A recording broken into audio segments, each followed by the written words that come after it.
You are listening to The Pilgrim on the 405 with Will Christ. Join him as he and his guests discover how businesses thrive in California. Well, welcome to Pilgrim on the 405. And we're going to be talking today with Joe Camberato, who is the founder of National Business Capital. There you go. National Business Capital. Right. In Long Island, and Joe also runs his business on EOS, the Entrepreneurial Operating System. So welcome, Joe. Thank you for having me. How's it going, Will? It is just going fine. I'm having a ball. So tell me about what your company does for businesses. Well, we've just simplified and streamlined the process for obtaining financing for your business. Mm-hmm. So it started off as just helping one business owner at a time. Out of a small little business in my bedroom, grew into a pretty awesome company now, built on great people and great technology. We've got an amazing platform that has over 75 lenders on it. So you just apply in one place, and there's not a one-size-fits-all lender for every single business that's out there. So depending on your business, your industry, your revenue size, your time in business, your credit profile, all those things matter, and those all make up different lenders. And then more importantly, what are you looking to use the funds for? So all those things will make a difference in what product may make sense for you. So very simple, you can apply in one place. Through technology and through awesome people here at the company, we get you matched to the right lender, and that happens very quickly. We can fund up to like $250,000 now in under 24 hours, which is pretty amazing. And we hope, help folks, up to typically around $5 million without real estate collateral. And depending on, whether you're looking for an SBA loan, to a credit line, to a small business loan, to equipment financing, to inventory financing. I mean, there's so many different products out there now, term loans. We have all those on the platform. And sometimes we find that owners think they need one thing, but based on their opportunity, there is a better product out there. So, there's so many lending options today, which is great. And there's never been a better time in the history of business lending to gain access to business financing. But now there's so many options, it's actually more confusing. And it's really important as an owner that you're getting a match to the right option for your business. Now, is what you're doing anything like what Lending Tree did for residential lending? Yeah, in a way. So Lending Tree is you apply in one place, which is great, and all these lenders reach out to you and bombard you and call you and which is kind of overwhelming for the customer. So what makes us a little bit different is when you apply with us, Lending Tree just really like sells that lead off to a bunch of mortgage companies. What we do is you apply in one place and then you deal with someone from here, and we have a conversation with you, really understand your need. And then we go, pull the right lenders in on your behalf, and we deal with that process. So you deal with one person, you don't get bombarded by a million different people trying to compete for your business. So this is like a one point of contact broker. I guess you could say we're like the Rocket Mortgage of commercial lending. Uh-huh. So you apply in one place, and it's streamlined, simple, digital. We have a secure bank connection, so you don't have to, pass your financial info, through email or secure. And we have secure uploads for your financial statements and stuff like that. So everything is all simply one place, one platform. Speak to one person, and that person's not a low-level customer service agent overseas. They, are here in the U.S. in office here, and that person not only understands all the lending guidelines and the lender options, they also get and understand business, which is not an easy thing to train and teach, and probably one of the hardest things, that we have to deal with in our business. But we do that really well. And a lot of the folks have been here for many years and are very experienced in what they do. So interest rates, is it similar? If I'm going to have my credit rating is going to be my credit rating as a business owner. Yep. And now, am I going to get something comparable in terms of interest rates or terms to what I would get with a local lender here in Orange County? Yeah, sure. It's a great question. So if, we provide and offer SBA loans, which are great. And, the rates are, typically the lowest out there. And what's awesome is we have a few different, because even when it comes to SBA loans, a lot of people think that it's the same everywhere you go, but it's not. The bank ultimately has to, underwrite the loans according to the SBA guidelines, but a bank can also make a decision whether or not they want that loan on their books. So, a lot of times too, certain banks, like local banks, they may want your checkings and savings in order to provide that loan to you. So we work with some of the nation's leading non-bank SBA lenders. So all they do is strictly focus on SBA lending. Some of these are publicly traded companies, but they don't do checkings or savings. They have no interest in that, nor do want it. So all they do, and they just repeat that process, so they're super streamlined. And then each one of those lenders has their own criteria. Some cap at $350,000 without real estate. Some will go up to $5 million without real estate. So a lot of people don't realize this stuff. And a lot of times we find that, bankers at banks don't realize, like they only know what their bank does, but they don't realize that, there's these other options out there, even within SBA. So yeah, if we're looking for an SBA product, we're really competitive. Equipment financing, rates are 3, 4, 5% going up, depend on risk. And then if it's, non-bank or non-SBA, the rates are typically, prime plus 2 to 3%, prime plus 5%, and then they can go, up from there, all based on risk. So, right. If you're more of a startup company, the rate might be a little bit higher. If your credit has, sometimes business owners challenge, kind of beat their credit up, growing their business, and that's okay. I've been there and done that myself. Right. Everything, is risk based, pricing. This business started out of your garage, right? My bedroom, yeah. Your bedroom. It was a little nicer in the bedroom. Okay, all right. So now tell me what you're seeing out there. I was hearing the other day that I was talking with somebody about receivables. Now, sometimes when I, as an EOS implementer, come into a company, they will have large amounts of receivables simply because they hadn't paid attention to it. Oh yeah. And so I was talking to a friend of mine the other day about that, and he said that in his experience, right now, that receivables are really at a low because people have a lot of money that's been, moved around and given away. What are you finding in terms of loans right now? Are people looking for them? Oh yeah, we're busier than ever. Businesses are optimistic. They're eager to get back to business. I was just talking with someone, or they were doing a little story, and they were asking similar question, and confidence is really back to just about pre-pandemic levels from the business owners, also from the lenders. It's probably never been a better time to apply for business lending. Lenders are really competitive, and they're eager to earn business and make up for lost time. But from the lending side, and everything varies from industry to industry. Like some industries got hit way harder than others. Right. Some industries benefited from COVID. And then, coming down to the business owners, some are always optimistic and some aren't optimistic when times are good. So, the optimistic people, there's opportunity out there. And the only thing that's getting in away from their opportunity right now is supply chain, things being backed up, but really, access to funding. So business owners are taking advantage of that funding. They've taken advantage of PPP. They've probably spent that already. And, now they are looking to borrow more money to take advantage of some of the things that are going out there in the marketplace.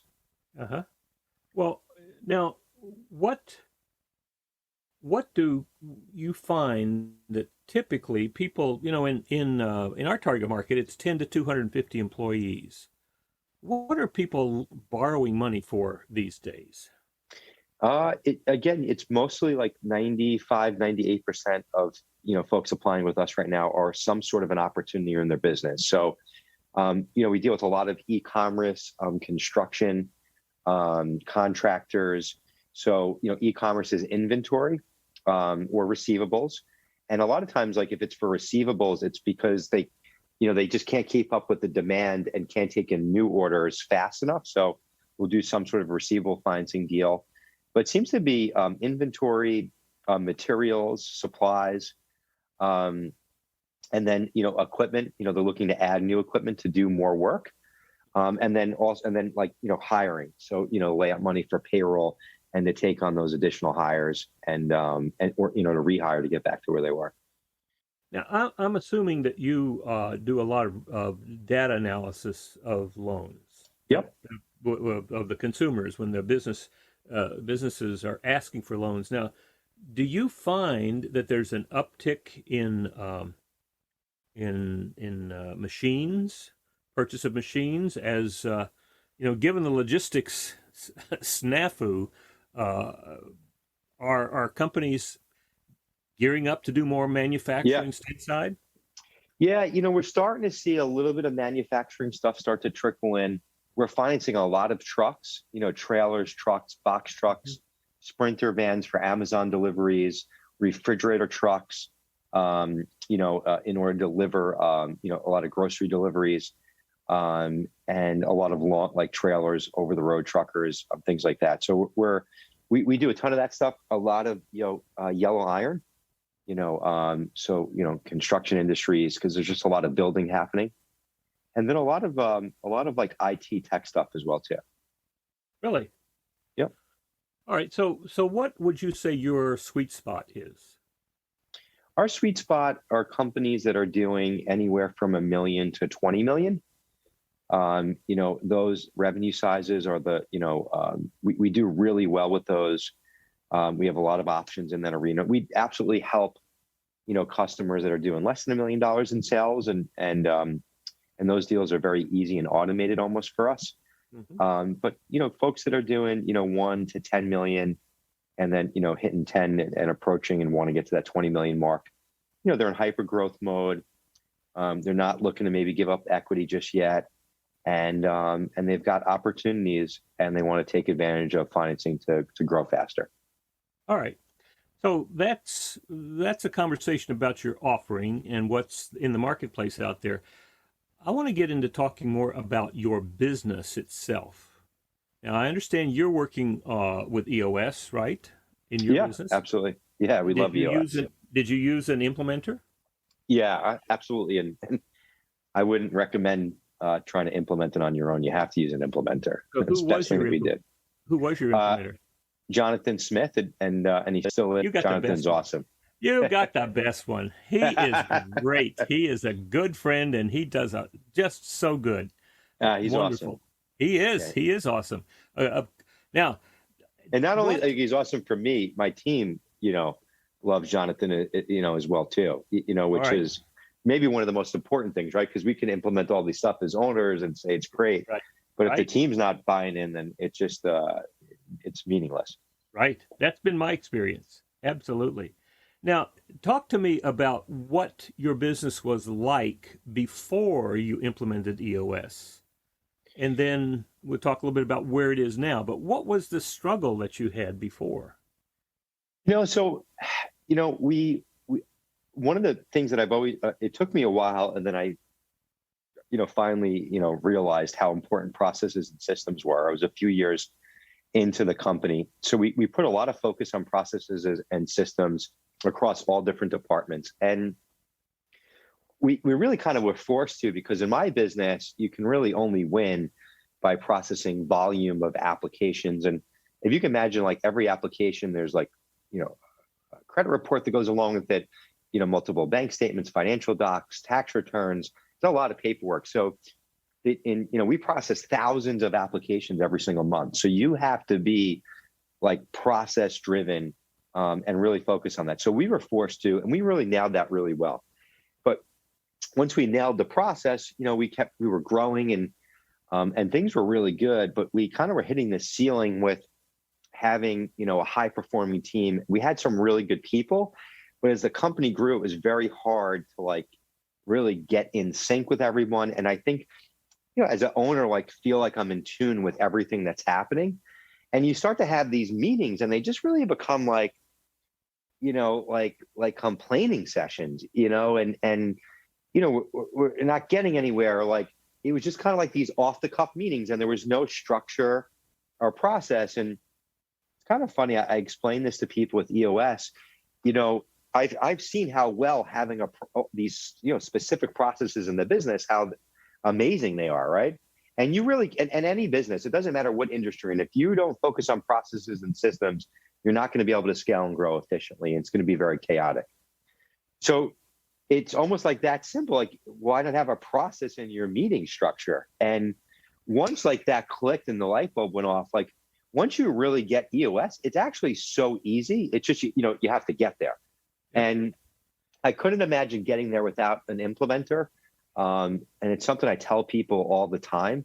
It takes all of it off of you as an owner and bringing in a third party. It also, I think, got my team to take it very serious. But we wanted to have like a really tight team, a high performing team. And also, as an owner and CEO, I wanted to know that I could be, not have to be every single where in the business, and have confidence in the team, that things are getting done and the needles being pushed and moved along, without, me having to be in every single part of that. Mm-hmm. So now, talk to me about how you rolled out EOS to the entire company. We recommended, I first told it to my, management team that, hey, I've heard nothing but great things about this. And, and Jonathan spoke at one of our YPO events, and a few business relationships of mine and fellow YPOers utilized Jonathan, got some great feedback. I read the book Traction. So I recommended to the team to read the book, even though it's not recommended. And a good amount of people did read it. And then we really just brought Jonathan in. Just said, hey, we're kind of doing this. So, and Jonathan came in. We had a really good first session, with the team, and from there, we realized and identified a lot of things that were needed. And then, we just kind of rolled into the, I think we did our first few meets. It's been a while now. Right. And we're even at a point where our team is really rocking and rolling, but I still like having Jonathan come in once a quarter, and I just keeps things, structured and, points out things that we're not thinking. And I think it's really good having that non-biased third-party person in the room, to sometimes point out our blind spots or things that we're not thinking about, So how many people in the organization right now? Right now we're around like 50, mid-50s. And is all 50 people participating in L10 meetings and using EOS? So not all 10. Our management team is, and then some of the different teams are. So not every single person, but a few different departments are. Good.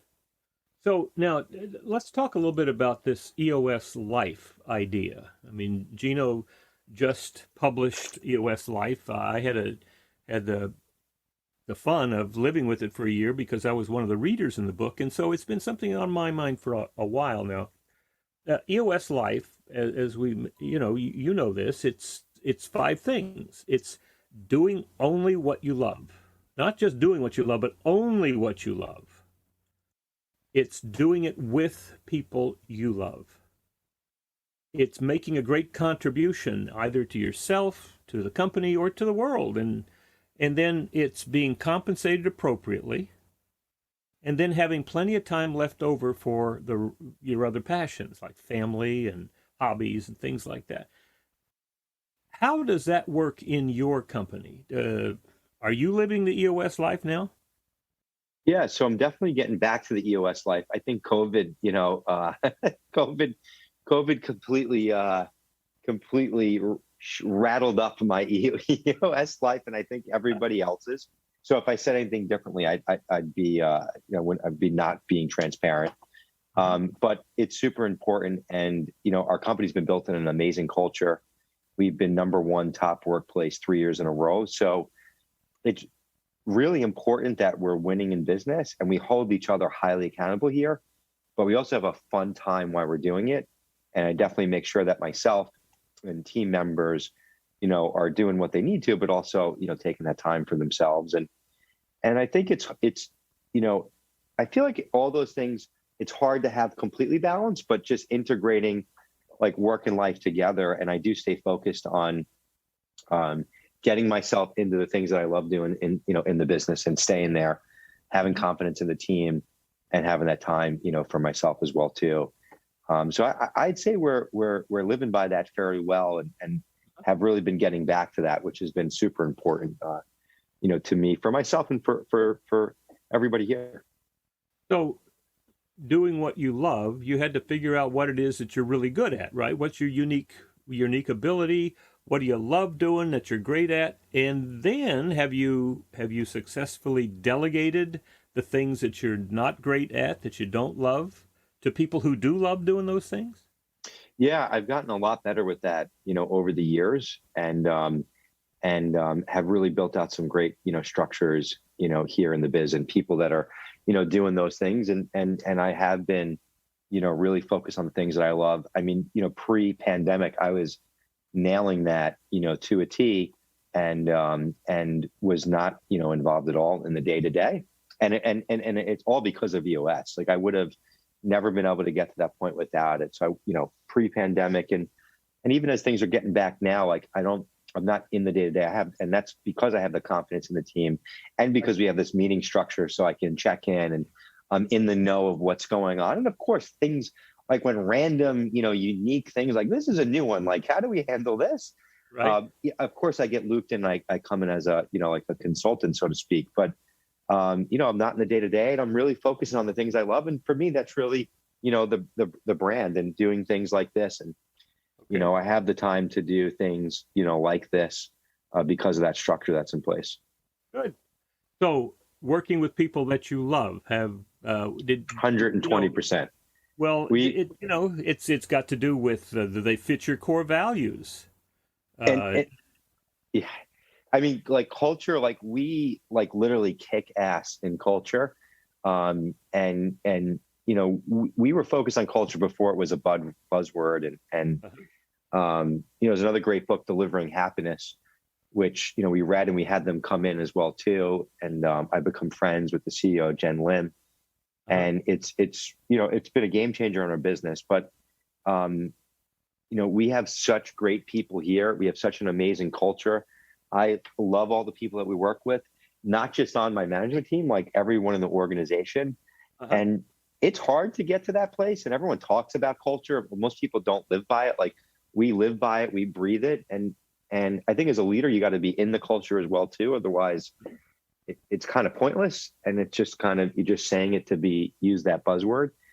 But what's been amazing is, and again, we've been #1 top workplace on Long Island 3 years in a row, and it's not a coincidence. Our culture is at this place where it's become self-filtering.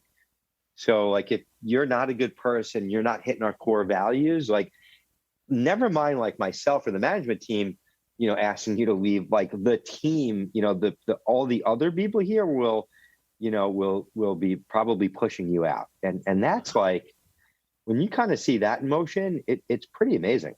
Yeah. So that becomes very attractive for people who fit your core values, and it also becomes kind of repellent for those who don't.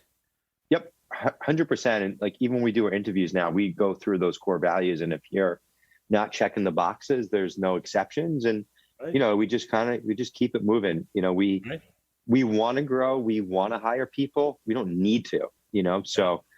And being that we want to, and we're making a conscious decision to grow and to be better, all we want to do is we want to add better people. But if you're not fitting that, then we don't need to. And right. that's a nice place to be in. Right.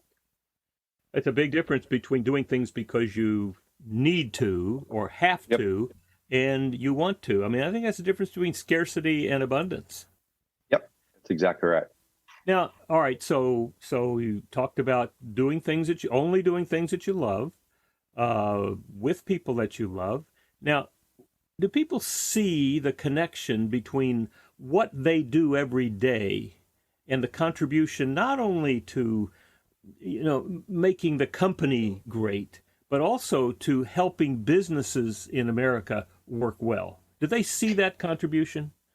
They do, and that's really an awesome question. And I think they do because of how active I'm in, with, getting out there with customers, interviews, different things, video testimonials that I'll do with our customers, and also just like a lot of these different, stories that I'm a part of with our customers, where they get kind of like see, like, if you look at my YouTube and things like that, you can see some really cool things where I'm out and about with our customers, and they get to see those end results. And then we have a process around how we share recent transactions and what those transactions, equaled. Like, we just had someone recently, we financed 5 trucks for them, which they're going to be able to hire another 10 employees, which was going to, create, 10 more jobs, which is, 10 more families.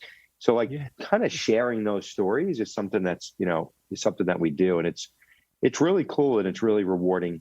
And then, on top of that, we're always doing stuff locally in the community.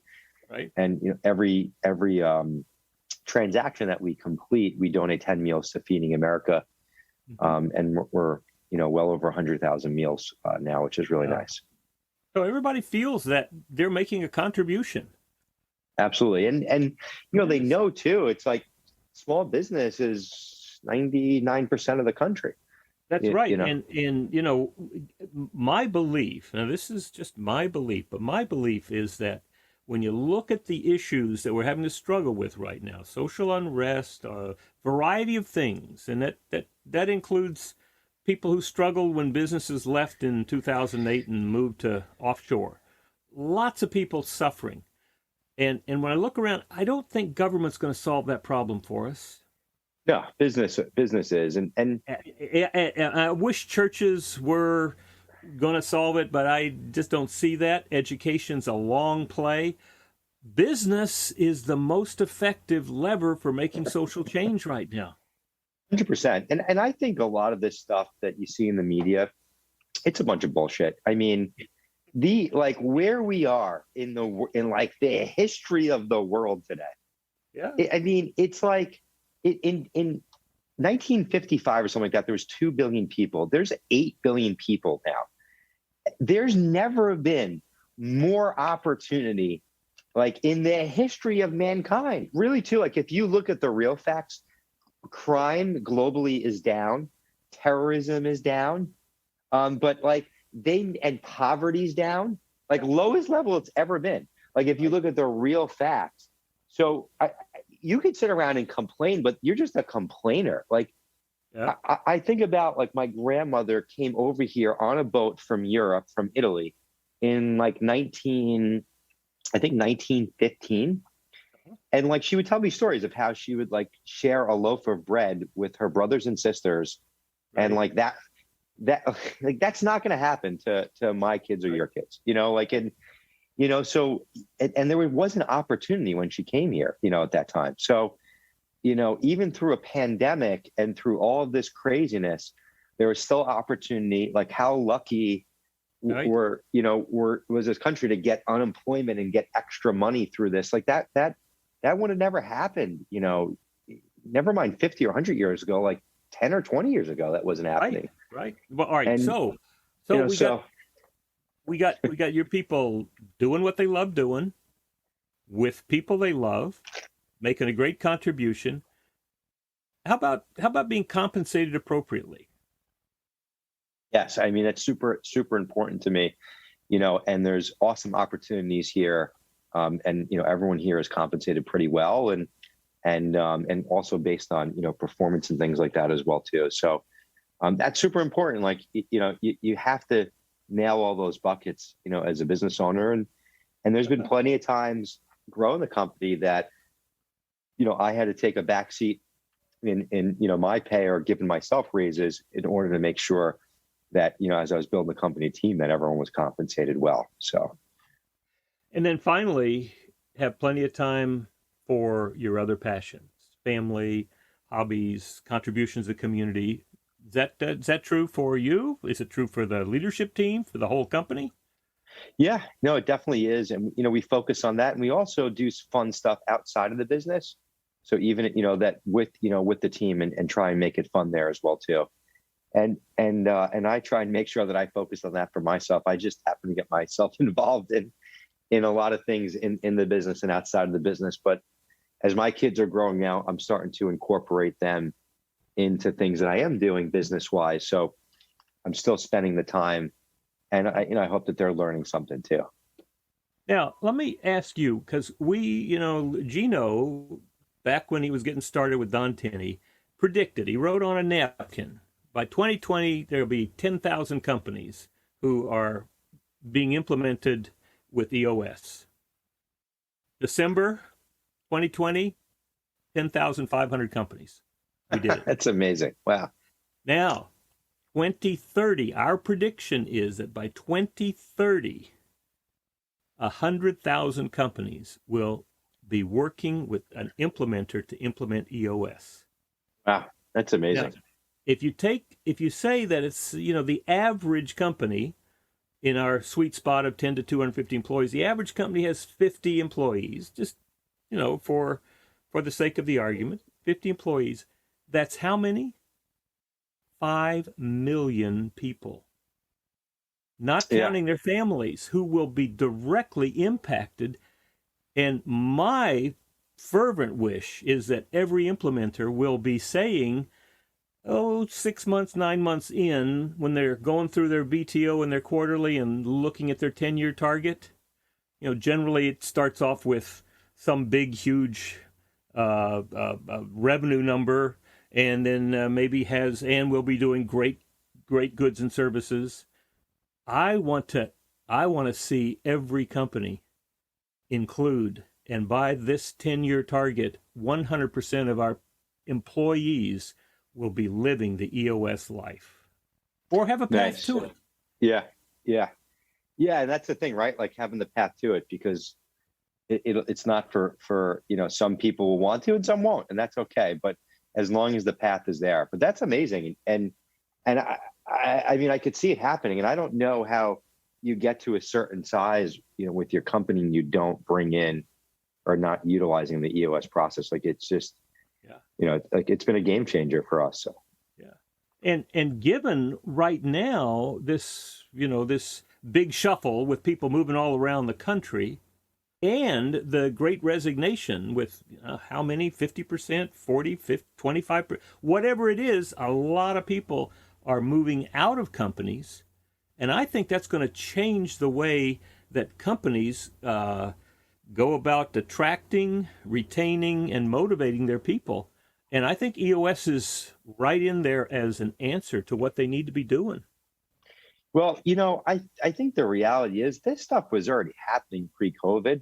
COVID just, fast forwarded where you had no choice to think, remote, and never had time to actually think. But this was already happening. Like hiring pre-COVID was the hardest it ever was, and people were having the option to work remote at different companies. And it's funny, like people are now like, oh, maybe we should think about culture. Like it's like, are you crazy? Like and like too, like it's amazing coming to this office every day and what's been created here. I love being surrounded by like these awesome people with great attitudes. So why wouldn't you want to do that in your business? Like, I don't want to show up to work with people I can't stand. Like that sounds miserable, Yes. So I don't know how people tolerate it, but from the leadership or ownership or CEO, whatever you want to call yourself, from the top down, like it's in your control. You just have to do something about it. So yes, we can make a change, and that's what I believe. Yeah.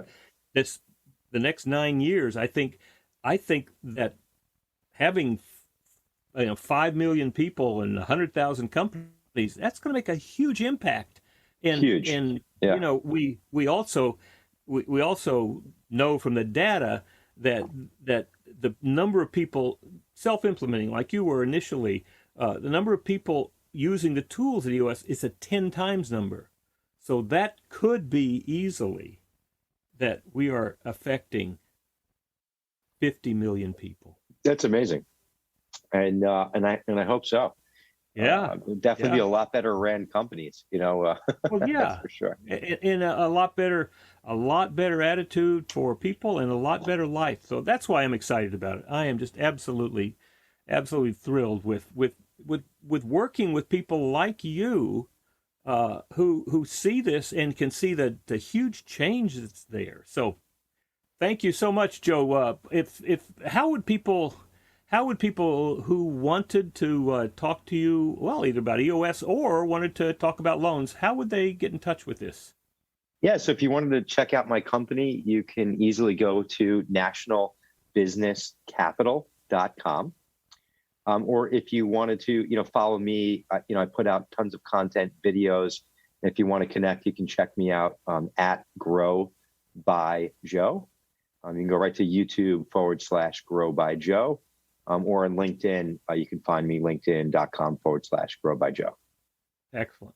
Joe, thank you so much for being part of us here, because what we focus on here is we focus on companies that are thriving. Started off several years ago thriving in California, and now it's really looking at people around the world who are thriving, and many of them are thriving because of their commitment to EOS. So it's been a great joy getting to know you better and having this great conversation. So that's the way the businesses thrive. Awesome. Well, thank you. We're thriving because of EOS. So shout out to EOS and love everything that you guys are doing. And thanks for having me on the show, Will. Great.